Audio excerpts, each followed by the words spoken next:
I'm Emma, a 40-year-old single office worker. When I was younger, I was married, but after 3 years without having a child, I was driven out of the marital home. Now, I live with my mother in my childhood home. Though I moved back home, my mother is getting older and will soon need caregiving. She's happy that I'm living with her and relies on me for many things. I have a younger brother, James, who has always been a troublemaker, causing our mother much grief. When he got married, we thought he would settle down, but his wife turned out to be quite difficult. I'll never forget what happened at my brother's wedding 10 years ago. His wife, Claire, blatantly said, "I did marry James, but I have no intention of mingling with your family. Please don't contact us for anything other than major family events. It's annoying to be interfered with by in-laws." Our mother, who had always wanted to get along with James's wife, was shocked to hear those words. My father, who was still alive at the time, felt the same way. Instead of rebuking her, James showed no discomfort at Claire's statement. "Yeah, that's right. I want you to think as if we're not related anymore. Don't expect us to take care of you in the future. Don't rely on us." What a couple, both my brother and his wife. By the way, what does only contact for major events mean? Hey, Claire, do you know? I don't know. Maybe it's something to do with not wanting to be bothered? Without even understanding the full impact of her words, Claire's statement of "please don't contact me except for major family events" was quite something. It would be annoying to be disturbed unexpectedly, right? I was at a loss. For several years after that, James and his wife were true to their word, and we heard nothing from them. No visits during the holidays or significant breaks. I didn't mind avoiding contact with such an unreasonable couple, so in my everyday life, I also had no dealings with them, just as they wished. However, it was 7 years ago, when our father became ill and passed away. The doctor had told our father that he had not much time left, and I felt obliged to inform James, despite his earlier words. When I contacted him, James said, "Okay, just let me know when he passes.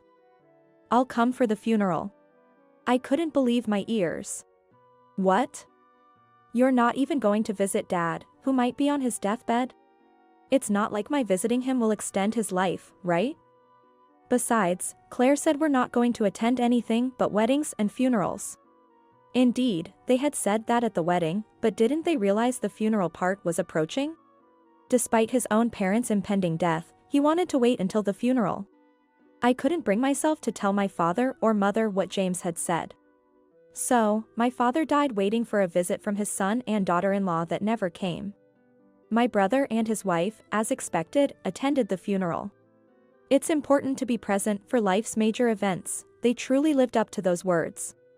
However, it quickly became clear why Claire had attended the funeral. How much is Dad's inheritance? It would be a problem if only those living with him divided up. We'll make sure to get our legal share. I was flabbergasted. They didn't even visit our father when he was suffering from his illness. And now they're immediately talking about inheritance upon learning of his death. What a greedy daughter-in-law. And it's not just her. My brother was right there, nodding along with her. They truly are a well-matched couple. Even though it's inevitable that Mom gets more, honestly, James should receive more than you. We have a child, and you're a divorced returnee. Claire said this while holding a crying baby wrapped in a blanket. You don't have children and have no one to leave your property to. We've provided an heir to the family. So it would be only fair if you renounced your inheritance. The fact that I couldn't have children wasn't my fault. The problem was with my ex-husband, but he and his parents refused to acknowledge it and forced me out, blaming me. But there's no use in saying that now. I steadfastly refused to renounce my inheritance, and ultimately, my mother received half, while my brother and I each received a quarter. In accordance with the legal inheritance distribution. It's so frustrating to be spoken to like that. I was a fool for having given birth to James. I vividly remember how many times my mother cried then.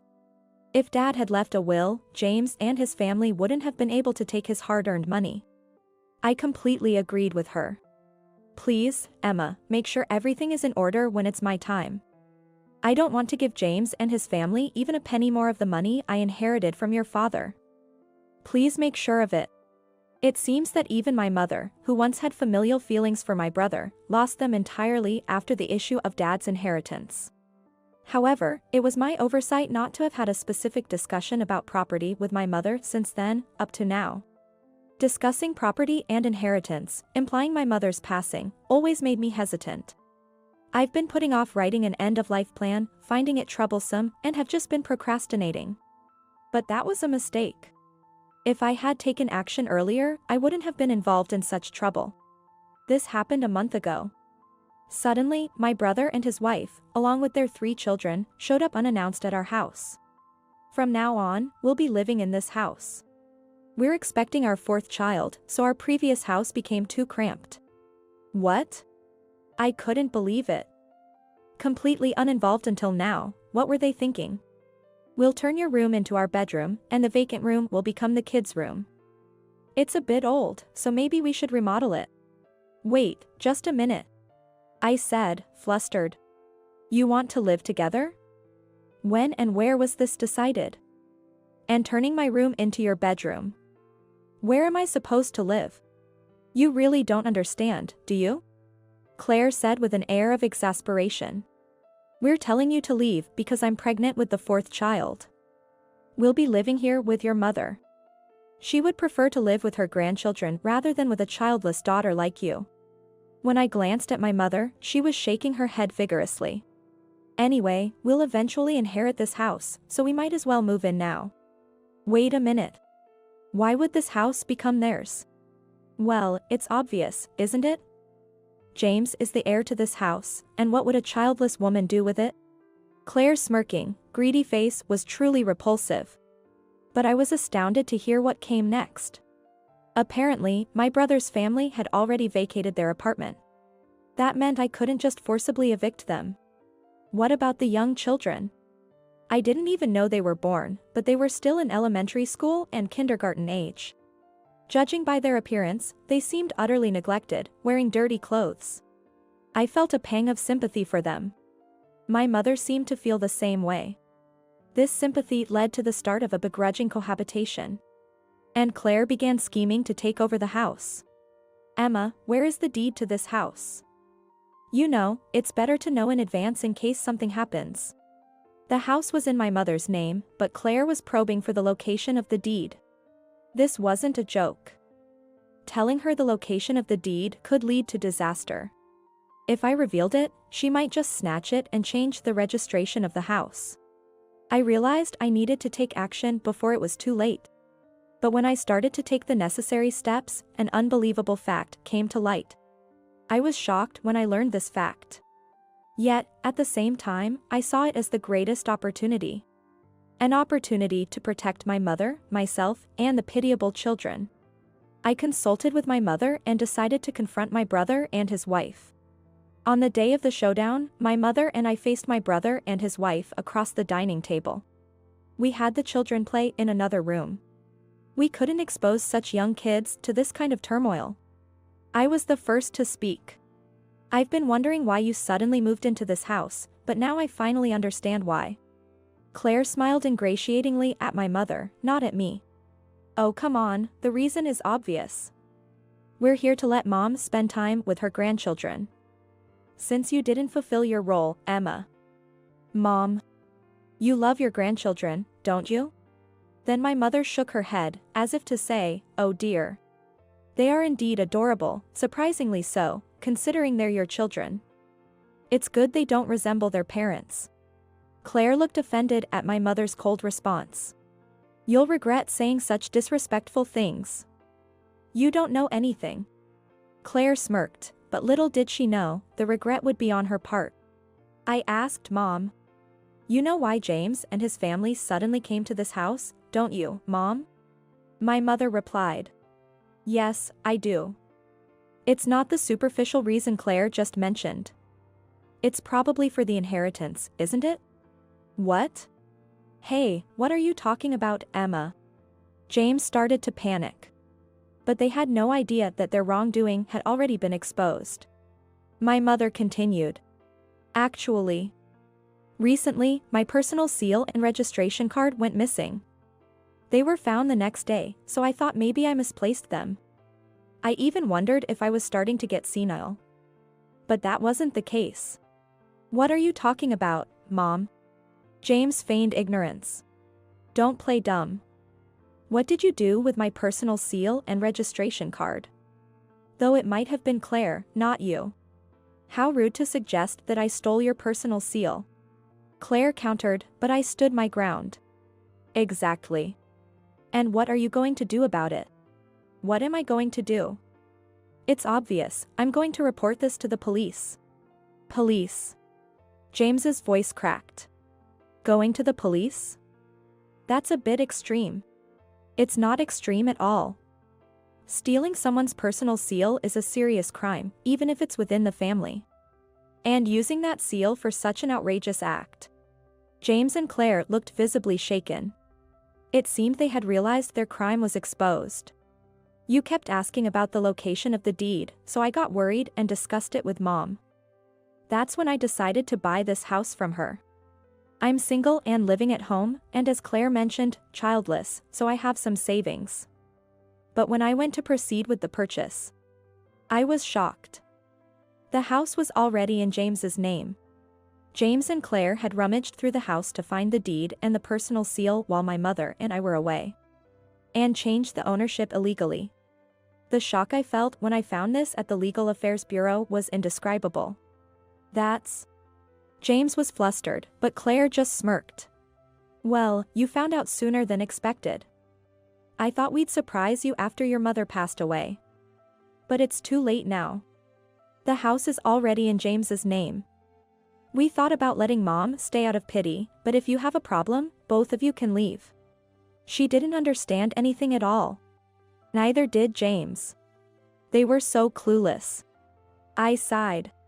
Do you really think the rightful owner will just sit back after an illegal change of ownership? It might be different if Mom were older and had dementia, but she's still healthy and sharp. To carry out registration procedures without being the owner requires a power of attorney. James and Claire must have forged a fake power of attorney using the personal seal.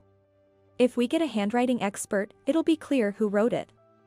Besides, just Mom's testimony alone will prove it's a forgery, I said confidently. It must have been unexpected for them that their plot was discovered so quickly.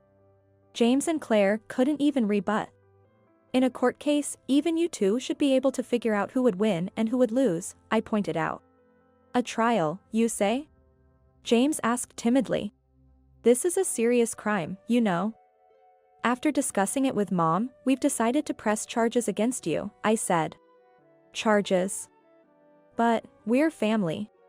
So what if we are family? For the past 10 years, my brother and his wife haven't done a single thing that resembles family. Besides, even within a family, there are things that can be forgiven and things that cannot. Mom said with tears in her eyes. When Emma told me, I couldn't believe it. To think that you two could concoct such a dreadful plot. We're no longer family. I'll have a lawyer ensure that James gets nothing after I'm gone. Attempting to dispose of Mom's property on their own is a valid reason for disinheritance. I absolutely won't let you use your dear father's inheritance. How could my brother make our mother say such things? I felt so ashamed. Mom, please. James clung to our mother. But his wife, Claire, stopped him. It can't be helped, dear. Claire. It was unexpected. I always thought she would be the one to make more of a fuss. It can't be helped now that we've been caught. I admit defeat this time. Claire said with frustration, but then she smirked. But remember this. Even if James is disinherited, our children still have the right to a representational inheritance. We'll claim our statutory share and get back whatever we can. And ultimately, Emma, when you're gone, the property will be ours. Since you have no children, the inheritors can only be James or our kids. We might lose now, but in the end, we'll be the ones rolling in the inheritance. Just you wait. Claire laughed triumphantly. But I replied calmly. Oh, don't you know? There's no statutory share for siblings. If I write a will transferring all the assets to some organization, not a penny will go to you. Donating the inheritance would be far more beneficial for the world and for people than giving it to you. Though, I do feel sorry for the children, so I might consider something for them. But as long as either of you is alive, it's unlikely. After that, Mom and I reported my brother and his wife to the police, which led to their arrest and imprisonment. Unfortunately, the turmoil seemed to have resulted in a sad outcome for the child Claire was carrying. The 3 remaining children were nearly sent to a facility, but after much deliberation, Mom and I ultimately decided to take all 3 of them in and raise them ourselves. Emma, are you sure about this? They are my grandchildren, and I don't want them to be unhappy, but it will be tough for you if you take them in. My mother advised me, however, I answered. Even though James and his family are like that, the children are innocent. Since I couldn't have my own children, I want to make these kids happy instead. At 40, it's unlikely that I'll have my own children. So, I thought, why not pour all that love into these 3 kids? Aunt Emma, the eldest child, hesitantly reached out to me. I firmly grasped her hand. It's okay. We're together now. Instead of my irresponsible brother and his wife, I resolved to raise these 3 children to the best of my ability. Holding the little hand, I made that promise in my heart.